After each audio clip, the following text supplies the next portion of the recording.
Hello guys, দেখো আমার কি সুন্দর সুন্দর ফুল হয়েছে। তোমরা কি কেউ কর পাবেন এই ফুলগুলো কিসে? যদি কেউ জানি থাকেন তাহলে কমেন্টে তো অবশ্যই জানিয়ে দেন। কিন্তু তো যাই হোক, সকাল সকাল উঠে পড়ছু। আর ফাল্গুন মাসে এত শীত শুধুমাত্র পশ্চিমবঙ্গেই কিন্তু সম্ভব। তো যাই হোক, এলা বাজে 6:30। আর রোজ দিনের মতো মুই এলা যাম টিউশন পড়ে। আর মোট ছাত্র মেডিসিন দেখিয়া কয় উনের নাকি জ্বর। তারপর তদন্ত করে জানিয়ে পেলাম এটা তো আলাদা কিছু। তার মানে ইনের মার খাওয়া নিশ্চিত।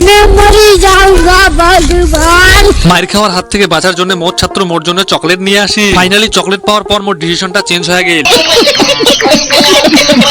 এরপর চলে আসলাম মামা বাড়ি। আর মামা বাড়ির বিয়ের বাড়ির গন্ধ কিন্তু অলরেডি ছড়ে গেছে। চারিদিকে সবাই কাজে ব্যস্ত। তারপর এই মদনের সাথে দেখা। আর এই মদন কয় তুই তো অনেক হ্যান্ডসাম, বিয়ের জন্য কি ড্রেস নিবু? সত্যি ভগবানটা যে কেমন এত হ্যান্ডসাম বানাইল মুই কিছুই বুঝির পারি না। আরো তো কত লোক আছে এই পৃথিবীর, সৌন্দর্যের সব রস একের মোড়ে উপরে ঢালি দিছে। এরপর চলে আসলাম বাড়ি। আর বাড়ি এসে দেখো মা মাংস রান্না করে হচ্ছে। আর এই দৃশ্য দেখার পর মোর জিভ দিয়ে খালি রস পড়ি হচ্ছে। আর মুই এলা খাং ভাত। আর তোমরা করে দাও চ্যানেলটা সাবস্ক্রাইব। বাই।